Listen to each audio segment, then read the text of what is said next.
Bismillahirrahmanirrahim. Assalamualaikum warahmatullahi wabarakatuh. Waalaikumsalam warahmatullahi wabarakatuh.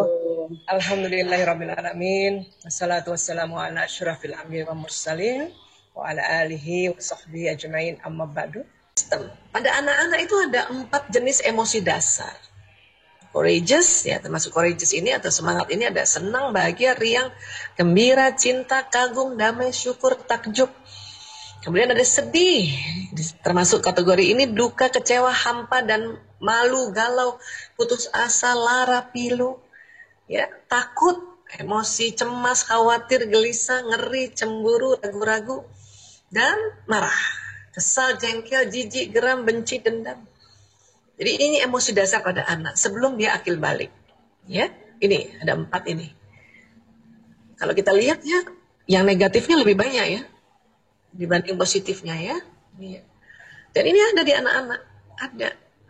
Jadi kalau dia satu ketika marah, satu ketika takut, satu ketika sedih, itu wajar sebetulnya, lumrah karena ada di otak. Dan ingat ya, ini yang desain ini Allah, yang ciptakan Allah. Untuk apa? Banyak banget misterinya untuk apa. Tapi salah satu yang ditemukan oleh Daniel Goleman adalah supaya hidup kita dinamis. Ya, hidup kita itu nggak mungkin pernah senang kalau belum pernah sedih. Ya, nah. Kemudian kalau batang otak gimana Bu Aisyah, ini dia batang otak. Besar banget ya, ini kalau dia tegang nih fight or flight ini. Salah satunya ya, fungsi batang otak banyak sekali. Tapi untuk kondisi, terutama pandemi ya, yang saya ceritakan ini adalah ini tadi. Dia tegang, dia fight or flight, serang atau kabur, Begitu juga anak-anak, ya, serang atau kabur. Kenapa? Karena itu tadi, ya, virus itu sudah masuk dalam rumah. Biasanya mungkin sebelum pandemi ini di luar rumah baru kita tegang. Ya. Masuk di rumah sudah otomatis relax. Tapi sekarang agak sulit ini, di dalam rumah juga tegang. Ya. Nah, jadi kalau pada saat anak bosan itu berarti kolaborasi kerjanya batang otak dan otak mamalia tadi, otak limbik system tadi. Jadi otak reptil dengan otak mamalia. Ya. Apa sih yang diharapkan oleh anak-anak pada saat dia bilang, Bunda bosan, aku nggak suka, gurunya ngajarnya bosenin, misalnya gitu ya. Anak-anak nggak butuh orang tua telepon guru. Pak guru gimana sih kalau ngajar yang benar dong? Nggak butuh, itu dia tambah malu nanti. Bunda kenapa ditelepon? Aku kan cuma bilang aku bosan. Dia cuma mau bilang gitu doang. Karena untuk anak-anak di usianya mereka belum pandai memanage emosi. Salah satunya adalah itu tadi, dia ungkapkan. Bahkan dia nangis. Itu juga cara. Apalagi nangis bukan hanya caranya anak-anak, cara orang dewasa juga untuk merilis, melepaskan tadi, ya, kita punya ketegangan tadi, itu dengan menangis. Ya. Jadi kalau ada, ya, buat ayah barangkali ya lihat istrinya nangis, biarin aja. Ya, yang dibutuhkan adalah paham, ngerti, paling nggak dipeluk ya. Anak-anak juga gitu. Karena menangis itu, ada orang bilang jangan nangis, itu keliru. Karena menangis itu ciptaan Allah untuk kita ya melepaskan ketegangan batang otak dan otak mamalia tadi. Kalau ada yang sampai melarang menangis, itu sayang banget. Karena itu cara alami yang Allah berikan. Ya, anak juga gitu. Jadi yang dibutuhkan mereka itu sebetulnya adalah ya orang tua paham bahwa dia bosan, itu aja. Ya Bunda juga tahu ya, kamu bosan ya nak ya. Apalagi watak yang ekstrovert. Anak-anak yang watak ekstrovert itu dia kalau punya energi kalau di luar rumah dan bersama-sama teman. Kalau anak introvert sih memang senang di rumah sendiri. Makanya untuk anak introvert PJJ ini aduh luar biasa deh. Ya mungkin itu doa mereka ya. Bisa sekolah dari kamarnya. Itu anak introvert. Anak yang memang punya energi dikala kerjanya sendiri. Tapi anak ekstrovert, ya Allah. Jangankan anak ekstrovert, kita nih orang tua yang ekstrovert atau bapak ibu guru yang ekstrovert, ciri khasnya itu tadi, ya, punya kekuatan bila ketemu orang. Ya. Pulih energinya pada saat di luar rumah, itu ekstrovert. Inilah yang cepat bosan. Ya. Makanya kadang-kadang kita harus pintar memang cari variasi untuk ajak makan atau kita keluar sebentar yuk. Misalnya sore-sore sebentar aja 1 jam sama ibunya supaya melatih anak juga untuk pakai protokol kesehatan. Masker nih, kalau pakai masker nggak pernah dilatih juga capek nanti. Satu ketika nanti ya sektor pendidikan dibuka ya. Sekarang kan kalau di daerah ya, terutama daerah yang susah sinyal kan Pak Nadiem sudah membolehkan ya. Yang susah sinyal kan, susah sinyal itu pun juga satu kelas cuma boleh berapa orang ya, 5, 8 gitu ya. Karena takut ketinggalan, karena dia sinyal susah, kemudian gadget susah di daerah ya. Di Jakarta masih belum lagi, Jabodetabek ini masih belum lagi karena masih tempatnya sangat resiko tinggi. Ya. Jadi ya ajak aja sore-sore gitu saya biasanya kalau Bu bosen Bu, kita kemana ya, paling cuman kemana kayak gitu, ke minimarket terdekat rumah, cuman beli es krim doang. Tapi latihan pakai masker anak-anak, latihan jaga jarak, latihan abis dari luar rumah sampai rumah nggak duduk nggak pergi kamar mandi, itu latihan harus. Ya, itu sebetulnya buat anak-anak yang ekstrovert. Atau ada lagi anak-anak ekstrovert ini saya perhatikan ya, termasuk anak-anak saya yang ekstrovert, dia belajarnya pakai 2 gadget, 1 laptop untuk mendengarkan Bapak Ibu guru menyampaikan ya pelajaran-pelajaran sekolah, 1 gadgetnya itu untuk chatting sama teman-temannya, untuk diskusi. Karena memang itu pengganti teman-teman yang ada sekeliling. Ini harus kita pahami. Ya. Baik, nah sekarang level emosi pada orang dewasa lebih variasi lagi. Kalau tadi anak-anak hanya 4, sedih, takut, marah, courageous, semangat ya. Jadi ini ya marah dan langsung di sini semangat. Kita lebih variasi, di pecahannya banyak. Ada beberapa tempat kalau kita googling ya, dia ada lebih pecah lagi dia punya ya level-levelnya. Seperti marah ini nanti ada kesal, jengkel, dendam dan sebagainya. Tapi saya ambil yang ini saja karena ini memudahkan. Kok kayak tangga Bu Aisyah? Iya, ternyata kalau dihitung, ya diukur level emosi atau otak limbik sistem ini pada saat emosi jenis-jenisnya ini, dia ada frekuensinya. Apati ini rendah 50 Hz. Ya, di atasnya sedih 75. Di atasnya lagi takut 100. Ya, ini kategorinya nafsu lawamah. Emang kalau kita googling, kita melihat nafsu lawamah itu ya katanya yang paling bawah nafsu amarah. Tapi setelah ya riset terakhir mengatakan amarah itu frekuensinya 150 Hz, maka amarah itu di tengah justru. Lawamah ini didefinisikan nafsu yang berlara diri. Ya, aku nggak bisa apa-apa, aku cuman gini doang. Itu sebetulnya ini nuansanya sedih dan apati ya, putus asa ya apati ini. Ya. Kemudian anger, marah, jengkel, kesel, dendam, jijik, masuk di sini. Ya, di atasnya lagi ada pride, ya, membangga-banggakan. Bangga boleh, tapi kalau membangga-banggakan, ya, itu masih di nafsu amarah itu, 175 Hz. Ya. Nah, mulai di atasnya courageous atau semangat ini 200 Hz. Ya, ini sudah masuk zonanya nafsu mutmainnah. Di atasnya lagi acceptance, di atasnya lagi peace, dan di atasnya lagi enlightenment, pencerahan gitu. Oh gitu ya, nah, itu pencerahan itu. Ya, mendapatkan informasi terus kita oh gitu, nah, itu pencerahan. Ya nanti kita lihat ya, nah, untuk naik pencerahan itu caranya apa? Ya, nah, jadi mulai dari courageous sampai pencerahan ini kategorinya nafsu mutmainnah. Ya, emosi memang ada yang negatif, ada yang positif. Termasuk juga nafsu, ada yang negatif, ada yang positif. Memang yang positif itu lebih sedikit daripada yang negatif. Dan ini semua ada di limbic system, ada di otak manusia. Ya, kita hanya bisa pas lagi turun, naikkan lagi cepat-cepat. Pas lagi turun, naikkan lagi cepat-cepat. Itulah tadi saya di awal mengatakan, memanage emosi ini adalah perjuangan seumur hidup. Ya, sedang turun, naik lagi.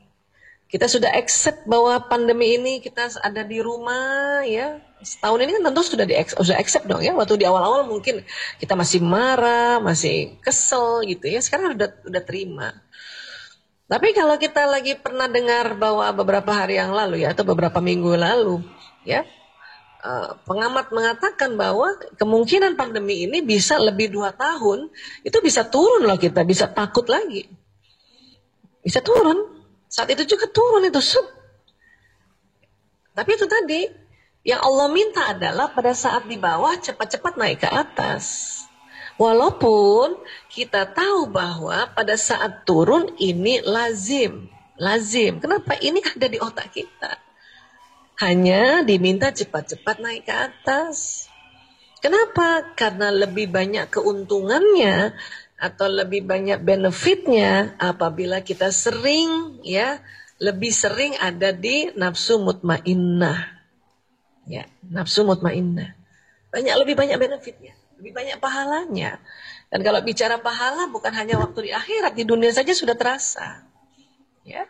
Tapi pas lagi turun lagi, naik lagi ke atas. Turun lagi, naik lagi ke atas. Ya. Apa bahayanya Bu Aisyah kalau turun merosot terus sampai apati? Apati ini sudah mulai putus asa. Kenapa apati putus asa? Karena sedih berkepanjangan. Sedih lebih 2 minggu itu bisa masuk apati. Ya, apati lebih 2 minggu ke atas itu bisa masuk, yang paling bahaya adalah depresi. Depresi. Depresi ini biasanya ya ada ide mencelakakan diri.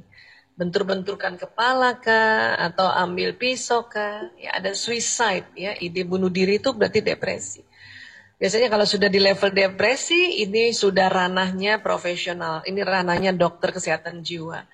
Kenapa? Karena ada zat kimia di otak yang dia ya keseimbangannya sudah kelamaan ya, dia tidak stabil, sehingga perlu dibantu dengan obat-obat kimia untuk menstabilkan. Kalau masih sedih, ya apati saja masih bisa kita bantu untuk move on ke atas. Ya, ini terjadi pada diri kita juga, terjadi pada anak-anak, terjadi pada bapak ibu guru, terjadi pada siapapun ini. Ya, apalagi pandemi kayak gini tuh, tadi batang otaknya cepat banget tegangnya. Ya. Dan kalau di atas enlightenment ada, tapi ini juga sudah di luar kewajaran.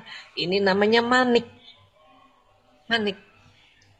Pasien kami pecandu narkoba itu ya, misalnya lagi marah atau lagi sedih, terus dia pakai narkoba, itu langsung melayang ke sini, ke manik. Makanya manik ini kalau ditanya kayak apa manik Bu Aisyah, mabok. Mabok. Ya. Ini jadi dia makanya istilahnya fly, loncat terbang ke sini. Ya, ini bahaya juga, dia terlalu di atasnya dari enlightenment. Ya. Itulah makanya kita dalam Islam, setiap pun kita ada rasa bahagia, rasa senang, pokoknya rasa gembira, tetap harus sebut Allah. Masya Allah, tabarakallah, alhamdulillah, subhanallah, kan gitu ya. Kenapa? Supaya tidak masuk ke manik. Ya. Karena ada kondisi-kondisi sekarang ini yang disebut masuk ke manik depresif.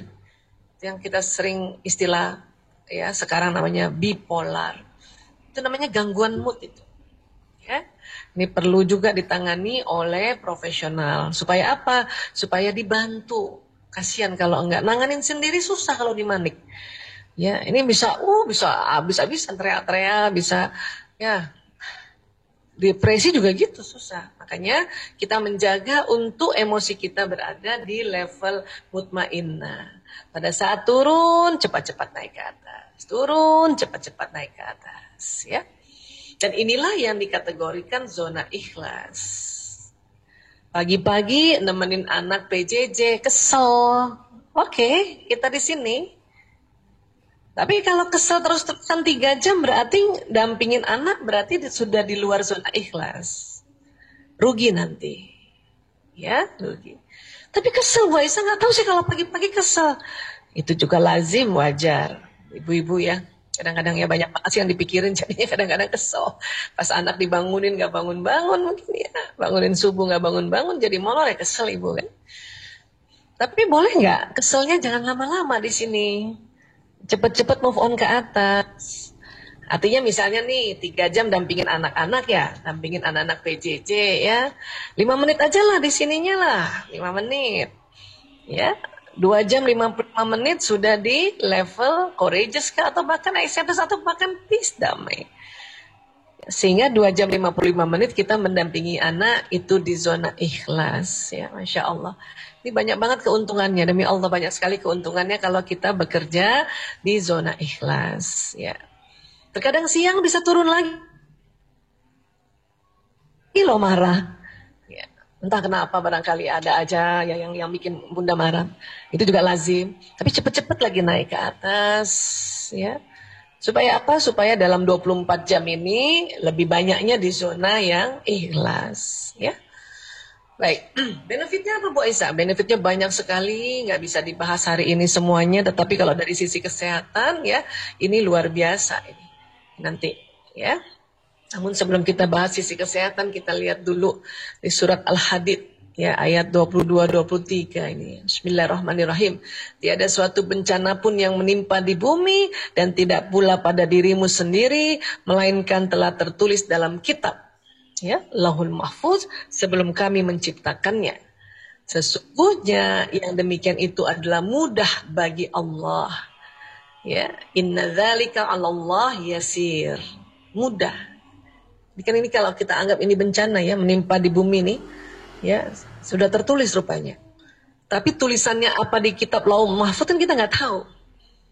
Bisa jadi sebetulnya ya tertulisnya adalah kalau manusia makannya halal dan thayyib, maka dunia damai gitu ya, sejahtera. Mungkin begitu. Tapi kalau manusia makannya yang tidak halal dan tidak thayyib, maka terjadi bencana. Mungkin begitu kan? Ya. Allah hanya mau menyampaikan bahwa itu mudah bagi Allah. Ya, mudah itu. Ya, nah, kemudian apalagi yang Allah minta sebetulnya di ayat 23? Kami jelaskan yang demikian itu supaya kamu jangan berduka cita terhadap apa yang luput dari kamu dan supaya kamu jangan terlalu gembira terhadap apa yang diberikannya kepadamu dan Allah tidak menyukai setiap orang yang sombong lagi membanggakan diri. Ya, jadi kalau ini ya ayat ini kan ya betul-betul kita diingatkan oleh Allah untuk jangan berduka cita. Kenapa? Kalau nanti bisa depresi. Ya. Dan jangan terlalu gembira. Ya, jangan berduka cita, nanti depresi. Jangan terlalu gembira, nanti manik. Dan Allah tidak suka ya orang yang sombong lagi membanggakan diri di sini. Itulah Allah ingatkan kita di surat Al-Hadid tadi, termasuk dalam bencana ini. Ya. Karena ada yang kita nggak ya luput dari kita nggak bisa itu. Kita udah ya kembalikan pada Allah semuanya supaya tidak sampai depresi. Tapi juga jangan terlalu gembira, bahaya nanti mabok manik. Ya, otak tuh suka bisa los ya. Dan kita diminta tidak boleh sombong, nggak boleh kita tantang itu virus, mana tuh virus COVID, nggak boleh. Allah sudah ingatkan di Al-Hadid ayat 23. Jadi kita diminta itu lebih seringnya di sini nih. Ya, turun cepet-cepet naik, kalau bisa loncatin nih sombong nih. Ya, naik di sini lagi. Ya. Profesor David Hawkins mengatakan getaran magnet energi di bawah 200 Hz menyebabkan seseorang mudah terserang penyakit. Jika frekuensi energi seseorang 200 Hz dan di atasnya maka dia senantiasa sehat. 200 mana Bu Aisyah ini dia courageous. Ya. Itulah makanya mengapa kalau lagi pas turun cepat-cepat naik ke atas minimal di sini ya di courageous. Ya. Itu makanya kita kenapa kasih yel-yel pada diri kita atau anak-anak, ya mohon semangat. Bahkan kalau di chattingan tuh ada tulisan semangat. Itu supaya kita berada di 200 dulu nih. Bagus lagi di atasnya. Ya. Nah, Profesor David Hawkins mengatakan di dunia ini dia telah melihat orang yang mempunyai frekuensi positif 700 Hz sampai 1000 Hz, maka kekebalan tubuh atau imunitas dan vitalitasnya sangat tinggi. Yang mana Bu Aisyah nih 1000 ini? Ya, ini dia 700 sampai 1000 enlightenment.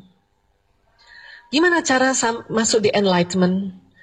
Ya, cara paling mujarab ternyata adalah baca Quran. Mujarab banget baca Quran, ya Allah. Ya. Berikut artinya tentu ya, baca Quran. Karena kalau kita baca Quran itu, ya satu huruf itu ada 10 kebajikan. Jadi ada 10 power, 10 ya naik itu 10 frekuensi.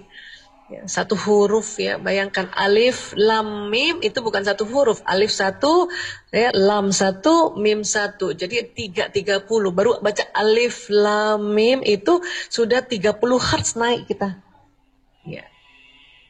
Nah ini yang keren banget, masya Allah, ya Allah.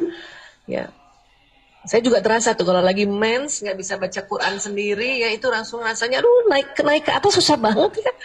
Makanya digantikan dengan apa? Mendengarkan tausiah, mendengarkan kajian-kajian, dengerin. Sekarang gampang banget ya, tinggal cari di YouTube mana ya guru-guru kita yang kita saat ini mau pilih hari ini. Ya, itu karena mendengarkan tausiah juga untuk bisa menaikkan ke pencerahan, enlightenment. Ya, baik. Kalau cara-cara lain gimana Bu Aisyah? Ya, nah, ini kita harapkan tidak depresi dan tidak manik ya. Ya ini surat Al-Baqarah 153. Bismillahirrahmanirrahim. Ya ayyuhalladzina amanu sta'inu bis-sabri was-shalah innallaha ma'as-sabirin.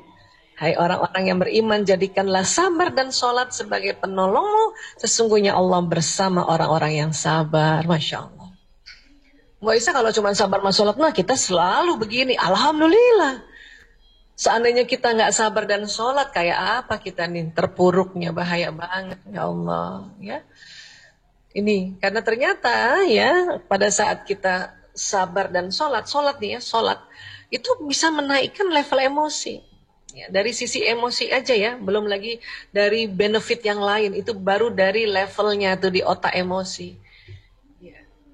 Makanya kadang-kadang orang yang sedang menstruasi itu susah banget naiknya itu ya, udah ngaji sendiri nggak bisa, sholat juga ya nggak bisa, jadi akhirnya istirahat saja sambil dengarkan tausiah, dengarkan ya kiroat ya. Nah itu ya, saya cerita begini supaya ibu-ibu ya karena masih produktif barangkali ya ini kadang-kadang kenapa orang menstruasi itu berat banget naikin feelingnya dibanding pada saat kita tidak mens ya. Nah. Sabar itu apa Bu Isa? Sabar ini bahasa Arab dari sobaru yasbiru yang artinya menahan. Bukan menekan ya. Karena kalau menekan nanti jatuhnya depresi. Ini menahan. Supaya apa? Supaya nggak ngelabrak orang. Ya. Nah, dan yang luar biasanya Allah bersama orang-orang yang sabar. Aduh asik banget. Jadi kalau mau Allah dampingin terus bersama-sama dan dekat dengan kita, sabar. Ya. Jadi sabar ini menahan, bukan menekan, ya. Karena apa? Karena pada saat kita sabar, sholat, baca Quran, ya, ada hormon bahagia dan cinta yang keluar dari kelenjar pituitari. Ini ada kelenjar namanya pituitari. Di dalamnya ini ada hormon bahagia dan hormon cinta, ya. Ada dopamin, oksitosin, serotonin, endorfin, ya. Dan endorfin termasuk morfin alami itu, penghilang rasa sakit.